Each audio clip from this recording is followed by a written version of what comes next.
No tšau, Drift Factory Open on kätte jõudnud. Varasemalt oleme korraldanud pigem sellised fun-üritusi ja rajapäevasid, aga täna siis korraldame päris võistlust. Teeme siis natuke teistmoodi seda asja, et meil on vaba klassi formaat, ehk siis sõidavad koos Street, Semi-Pro ja Pro, aga neil on ühine refi reegel, et sõidavad kõik tänava refiga ja 225 laiaga.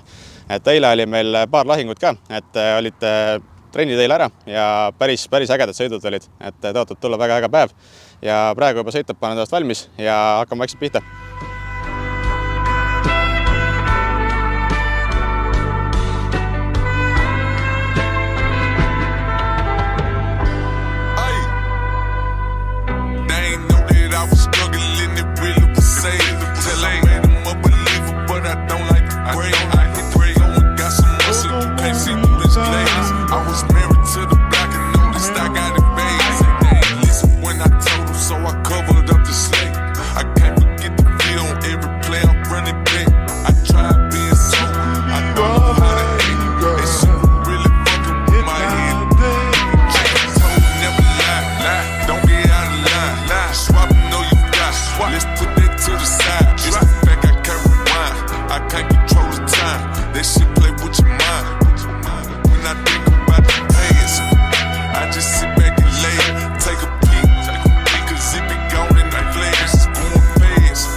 Tänane päev siin Drift Factory Openil oli väga lahe.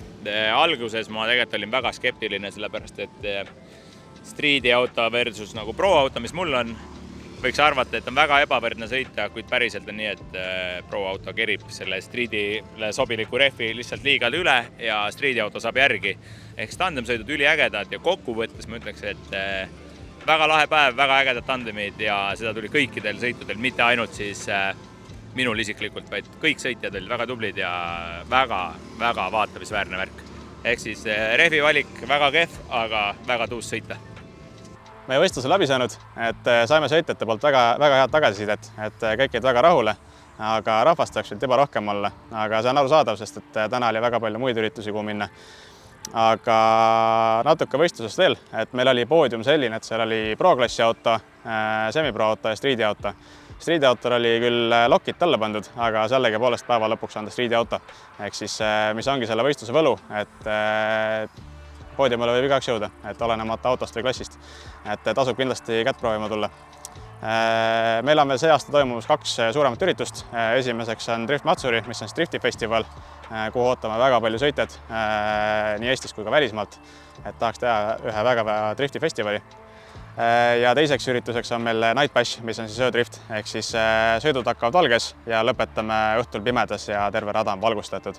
Ehk siis siia tasub ka kindlasti tulla, et see ongi hooaja viimane üritus, ehk siis on ka väga ägedaid tandemeid siin näha ja teeme mõned drifti rongid ka veel.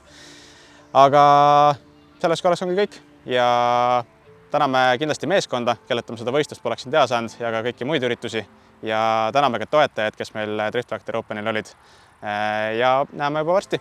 Tšau!